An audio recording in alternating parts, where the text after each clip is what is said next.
ಸ್ನೇಹಿತರೆ ನಮಸ್ಕಾರ. ನಾನು ರವೀಂದ್ರ ಜೋಶಿ. ಬೆಳಗಿನ ಸಂಚಿಕೆಯಲ್ಲಿ ತಾನೇ ಹೇಳಿದ್ದೆ, ಶತ್ರು ರಾಷ್ಟ್ರದ ಕಂಪನಿಯೊಂದಕ್ಕೆ ಭಾರತ ನಿರ್ಬಂಧವನ್ನು ಹೇರಿದೆ. ಎಂಥ ಜವಾಬ್ದಾರಿಯನ್ನು ಕೊಡಲಾಗಿತ್ತು. ನಮ್ಮ ಪ್ರಮುಖ 8 ವಿಮಾನ ನಿಲ್ದಾಣಗಳ ಉಸ್ತುವಾರಿಯನ್ನು, ಅದರ ಸರಕು ಸಾಗಣೆಯನ್ನು ಈ ಕಂಪನಿಗೆ ವಹಿಸಲಾಗಿತ್ತು. ಕಂಪನಿ ಸೆಲೆಬಿ ಏವಿಯೇಷನ್ ಅಂತೇಳಿ, ಟರ್ಕಿ ಕಂಪನಿ. ಟರ್ಕಿಯ ದೊರೆ ಇದನ್ನಲ್ಲ, ಎರ್ಡೊಗಾನ್, ಆತನ ಮಗಳು ಸುಮಯ್ಯನ ಗಂಡನ ಕಂಪ್ನಿ ಸೆಲೆಬಿ ಏವಿಯೇಷನ್. ಇವರಿಗೆ ಜವಾಬ್ದಾರಿ ಏನು ವಹಿಸಲಾಗಿತ್ತು? ಇವರಿಗೆ ಜವಾಬ್ದಾರಿ ವಹಿಸಲಾಗಿತ್ತು ಗ್ರೌಂಡ್ ಹ್ಯಾಂಡ್ಲಿಂಗ್ ಜವಾಬ್ದಾರಿ ಇವರಿಗಿತ್ತು.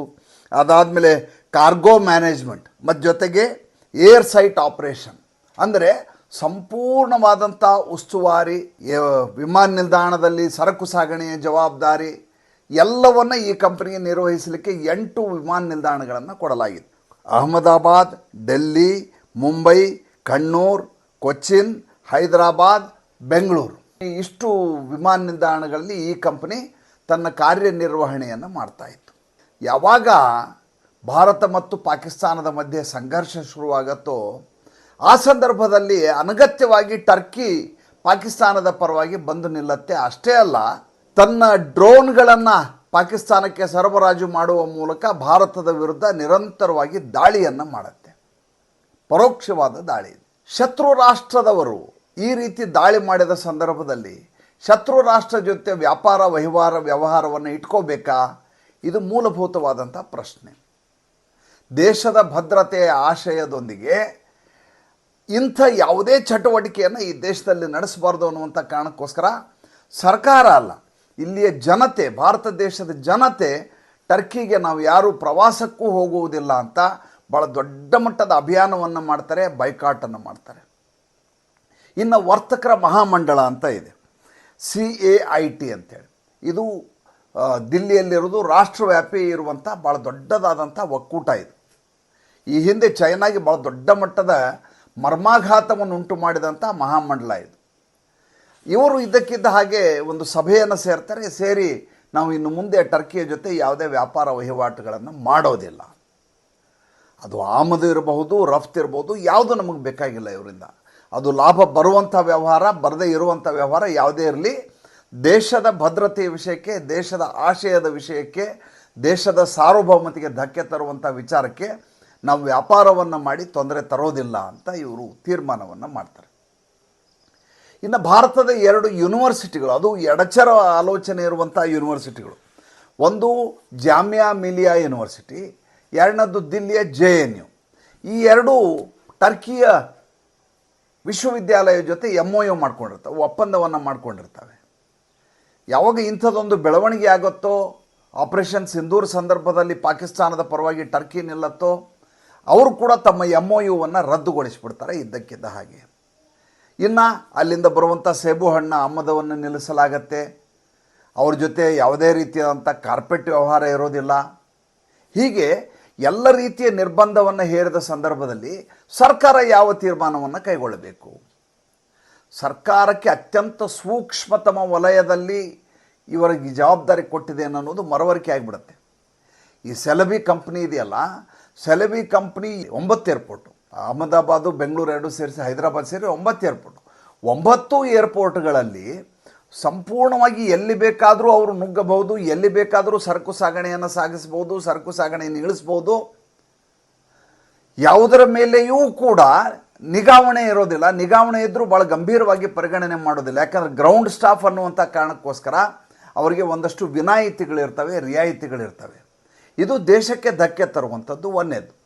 ಎರಡನೇದು, ಯಾವಾಗಲೂ ಎನಿಮಿ ನೇಷನ್ ಅಂತ ಯಾವುದಿರುತ್ತೆ ಅದರ ಜೊತೆ ಇಂಥ ಸೂಕ್ಷ್ಮತಮ ವಲಯದಲ್ಲಿ ವ್ಯವಹಾರ ಮಾಡಬಾರದು ಅನ್ನುವುದೇ ಸರ್ಕಾರದ ನಿರ್ಧಾರ ಆಗಿರುತ್ತೆ. ಆ ಹಿನ್ನೆಲೆಯಲ್ಲಿ ಸೆಲೆಬಿ ಏವಿಯೇಷನ್ ಅಂತ ಕಂಪ್ನಿ ಏನಿದೆ, ಇದರ ಕಾಂಟ್ರಾಕ್ಟ್ ಏನಿದೆ ಇದ್ದಕ್ಕಿದ್ದ ಹಾಗೆ ಕ್ಯಾನ್ಸಲ್ ಮಾಡುತ್ತೆ ಸರ್ಕಾರ. ವಿಷಯ ಅದಲ್ಲ. ವಿಷಯ ಏನಪ್ಪ, ಅದಾದ ಮೇಲೆ ಇವರು ತೋರಿಸಿರುವಂಥ ಉದ್ದಟತನದ ವಿಚಾರ.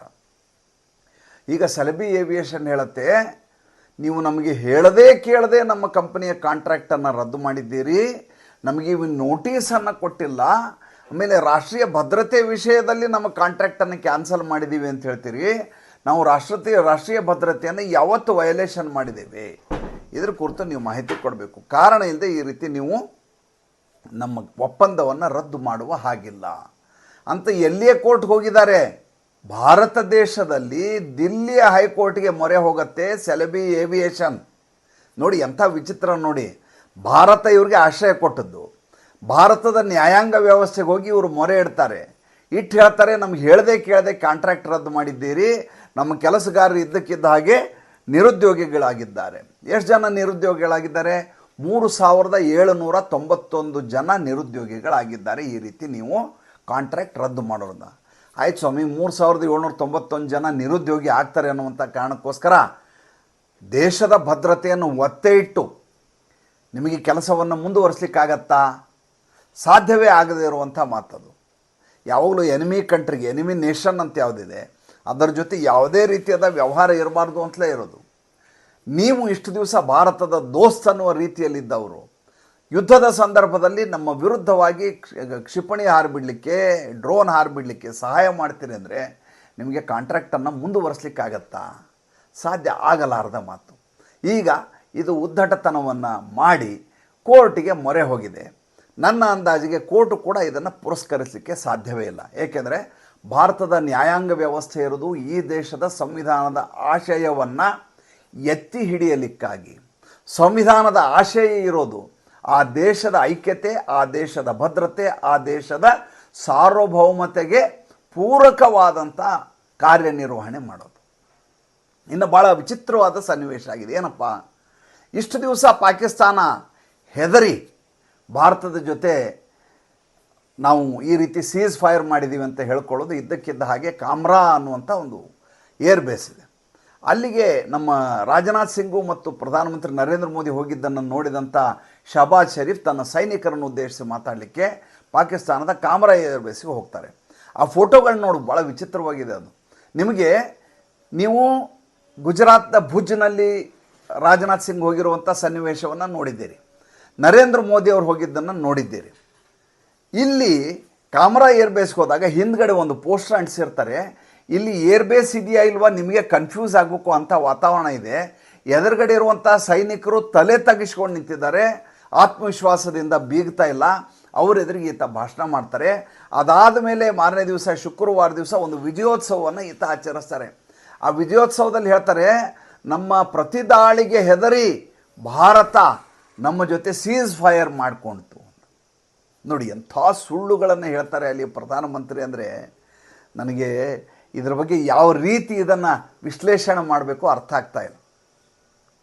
ಜಗತ್ತಿಗೂ ಹೇಳಿದೆ, ಭಾರತದ ಬ್ರಹ್ಮೋಸ್ ಇವರ ಎಲ್ಲ ವ್ಯವಸ್ಥೆಯನ್ನು, ಏರ್ ಡಿಫೆನ್ಸನ್ನೇ ನಾಶ ಮಾಡಿದೆ, ಇವರ 11 ಏರ್ ಬೇಸ್ಗಳನ್ನು ಸಂಪೂರ್ಣ ಸತ್ಯಾನಾಶ ಮಾಡಿದೆ ಅಂತ ಸ್ಪಷ್ಟವಾಗಿ ಎಲ್ಲ ಕಡೆ ದಾಖಲಾತಿಗಳ ಸಹಿತ ಜಗತ್ತಿನ ಎಲ್ಲರಿಗೂ ಗೊತ್ತಾಗಿದೆ. ಭಾರತದ ನಮ್ಮ DGಗಳೇನಿದ್ದಾರೆ ಅದರ ಮಾಹಿತಿಗಳನ್ನು, ಸ್ಯಾಟಲೈಟ್ ಪಿಕ್ಚರ್ಗಳನ್ನು ಕೊಟ್ಟಿದ್ದಾರೆ. ಈತ ಹೇಳ್ತಾರೆ, ನಮ್ಮ ಪ್ರತಿದಾಳಿಗೆ ಹೆದರಿ ಸೀಸ್ ಫೈರ್ ಮಾಡಿಕೊಂಡಿದೆ ಭಾರತ ಅಂತ ಹೇಳ್ತಾರೆ. 18ನೇ ತಾರೀಕು ಸೀಸ್ ಫೈರ್ ಮುಗಿಯುತ್ತೆ. ಮೊದಲೇದಾಗಿ ಸೀಸ್ ಫೈರ್ಗೆ ಅರ್ಥವೇ ಇಲ್ಲ. ಏಕೆಂದರೆ ಯಾವತ್ತು ಇವರು ಸೀಸ್ ಫೈರ್ ಅಂತ ಹೇಳಿದ್ರು ಅವತ್ತೇ ರಾತ್ರಿಯೇ ಮತ್ತೆ ಯಥಾ ಪ್ರಕಾರ ಡ್ರೋನ್ಗಳು ಬಂದವು, ಮತ್ತೆ ನಮ್ಮ ಭಾರತ ಅವನ್ನು ಹೊಡೆದುರುಳಿಸ್ತು. ಆದ್ದರಿಂದ ಸೀಸ್ ಫೈರ್ ಅನ್ನೋದು ತನ್ನ ಗಾಂಭೀರ್ಯವನ್ನು ಉಳಿಸ್ಕೊಂಡಿಲ್ಲ, ಪಾವಿತ್ರ್ಯತೆಯನ್ನು ಉಳಿಸ್ಕೊಂಡಿಲ್ಲ, ಮತ್ತು ಅದು ತನ್ನ ಘನತೆಯನ್ನು, ಆ ದೇಶದ ಘನತೆಯನ್ನು ಕೂಡ ನುಚ್ಚುನೂರು ಮಾಡಿದಂಥದ್ದು. ಈಗ ಅಮೇರಿಕೆಯ ತಜ್ಞರಿದ್ದಾರಲ್ಲ, ರಕ್ಷಣಾ ತಜ್ಞರು, ಅವರು ಭಾಳ ಚೆನ್ನಾಗಿರುವಂಥ ಮಾತನ್ನು ಹೇಳೋರು. ಅವರು ನಿವೃತ್ತ ಕರ್ನಲ್ ಅಲ್ಲಿ ಅಮೇರಿಕಾದಲ್ಲಿ ಪೆಂಟಗನ್ನಲ್ಲಿ ಇದ್ದಂಥ ವ್ಯಕ್ತಿ, ಜಾನ್ ಸ್ಪೆನ್ಸರ್ ಅಂತ ಆತನ ಹೆಸರು. ಅವ್ರು ಹೇಳ್ತಾರೆ, ಪಾಕಿಸ್ತಾನ ಮತ್ತು ಚೈನಾದ ಏರ್ ಡಿಫೆನ್ಸು ಮತ್ತು ಅವರ ಬಳಿ ಇರುವಂಥ ಯುದ್ಧ ಕ್ಷಿಪಣಿಗಳು, ಅವರ ಯುದ್ಧ ಸಾಮಗ್ರಿಗಳು ಎಲ್ಲವನ್ನೂ ಆನ್ ಪಾರ್ ಬೈಪಾಸ್ ಮಾಡುವಂಥ ಶಕ್ತಿ ಭಾರತದಲ್ಲಿರುವಂಥ ಬ್ರಹ್ಮೋಸ್ಗಿದೆ ಅಂತ. ಭಾರತದ ಬ್ರಹ್ಮೋಸು ಜಗತ್ತಿನಲ್ಲಿಯೇ ಸರ್ವಶ್ರೇಷ್ಠವಾದಂಥ ಮಿಸೈಲ್ ಅಂತ ಸ್ವತಃ ಜಾನ್ ಸ್ಪೆನ್ಸರ್ ಹೇಳಿದ್ರು. ಈಗ ರಿಟೈರ್ ಆಗಿದ್ದಾರೆ ಅವರು ಜಗತ್ತಿನ ಎಲ್ಲ ಮಾಧ್ಯಮಗಳಿಗೆ ಸಂದರ್ಶನವನ್ನು ಕೊಟ್ಟು ಹೇಳ್ತಾರೆ, ಚೈನಾ ಕೂಡ ಭಾರತದ ಜೊತೆ ಯುದ್ಧ ಮಾಡಲಿಕ್ಕೆ ಸಾಧ್ಯ ಆಗಲಾರದ ಸ್ಥಿತಿಯಲ್ಲಿ ಭಾರತ ಉನ್ನತ ತಂತ್ರಜ್ಞಾನ ಇವತ್ತು ಯುದ್ಧದ ರಕ್ಷಣಾ ವ್ಯವಸ್ಥೆಯಲ್ಲಿ ಹೊಂದಿದೆ. ಈ ಕ್ಷಣದಲ್ಲಿ ಭಾರತ ಪಾಕಿಸ್ತಾನದ ಯಾವುದೇ ಮೂಲೆಯೊಳಗಡೆ ಕ್ಷಿಪಣಿ ದಾಳಿ ಮಾಡಬಹುದಾದಂಥ ಸಾಮರ್ಥ್ಯವನ್ನು ಹೊಂದಿದೆ ಅಂತ ಹೇಳ್ತಾರೆ. ನೋಡಿ, ಜಗತ್ತಿಗೆ ಮನವರಿಕೆಯಾಗಿರುವಂಥ ವಿಚಾರ. ಭಾರತದ ರಕ್ಷಣಾ ವ್ಯವಸ್ಥೆ ಯಾವ ರೀತಿ ಇದೆ ಅನ್ನುವುದನ್ನು ಜಗತ್ತಿನ ಎಲ್ಲ ಕಡೆ ಕೊಂಡಾಡಲಾಗ್ತಾ ಇದೆ. ಆದರೆ ಪಾಕಿಸ್ತಾನ ಶಾಂತಿಯ ಮಾತುಕತೆ ನಡೆಸೋಣ ಅಂತ ಅವರ ಪ್ರಧಾನಿ ಮತ್ತು ಉಪ ಪ್ರಧಾನಿ ನಿನ್ನೆ ಸಂಜೆ ಗೋಗರಿಲಿಕ್ಕೆ ಶುರು ಮಾಡಿದ್ದಾರೆ. ಅವ್ರು ಹೇಳ್ತಾರೆ ಶಾಂತಿಗಾಗಿ ನಾವು ಮಾತುಕತೆಗೆ ಸಿದ್ಧ, ಆದರೆ ಒಂದು ಕ್ಲಾಸ್ ಹಾಕಿದ್ದಾರೆ. ಏನು ಕ್ಲಾಸು? ಇದರಲ್ಲಿ ಕಾಶ್ಮೀರದ ವಿಷಯ ಕೂಡ ಚರ್ಚೆ ಆಗಬೇಕು. ಅಲ್ಲ ಸ್ವಾಮಿ, ಮೊದಲೇದಾಗಿ ನಿಮ್ಮ ಜೊತೆ ಮಾತುಕತೆಗೆ ನಾವು ಸಿದ್ಧರೇ ಇಲ್ಲ. ಎಲ್ಲಿವರೆಗೂ ಉಗ್ರವಾದ ಇರುತ್ತೋ ಅಲ್ಲಿವರೆಗೂ ಶಾಂತಿಯ ಮಾತುಕತೆ ಇಲ್ಲ ಅಂಥೇಳಿ ಸ್ವತಃ ನರೇಂದ್ರ ಮೋದಿ ಅವರು ಹೇಳಿದ್ದಾರೆ, ಡಾಕ್ಟರ್ ಜಯಶಂಕರ್ ಹೇಳಿದ್ದಾರೆ. ಇವತ್ತು ಬೆಳಗ್ಗೆ ಮುಂಬೈ ಏರ್ಪೋರ್ಟಲ್ಲಿ ಇಬ್ಬರು ಸ್ಲೀಪರ್ ಸೆಲ್ನಲ್ಲಿದ್ದಂಥ ಉಗ್ರರನ್ನು ಸೆರೆ ಹಿಡಿಯಲಾಗಿದೆ. ಇಬ್ಬರು ಪಾಕಿಸ್ತಾನಕ್ಕೆ ಸೇರಿದವರು. ಹೀಗಿರುವಾಗ ಜೊತೆಗೆ ನೀವು ಯಾವ ಉಗ್ರರನ್ನು ನಾವು ದಮನ ಮಾಡಿದ್ದೇವೋ ಅವರ ಕುಟುಂಬಕ್ಕೆ 14 ಕೋಟಿ ರೂಪಾಯಿಗಳ ಪರಿಹಾರವನ್ನು ಕೊಡ್ತೀರಿ, ಅವರ ಮರ್ಕಜನ್ನು ಸರ್ಕಾರಿ ದುಡ್ಡಲ್ಲಿ ಕಟ್ಟಿಸಿಕೊಡ್ತೀನಿ ಅಂತ ಹೇಳ್ತೀರಿ, ಅವರ ಜನಾಜಾದಲ್ಲಿ ಪಾಲ್ಗೊಳ್ತೀರಿ.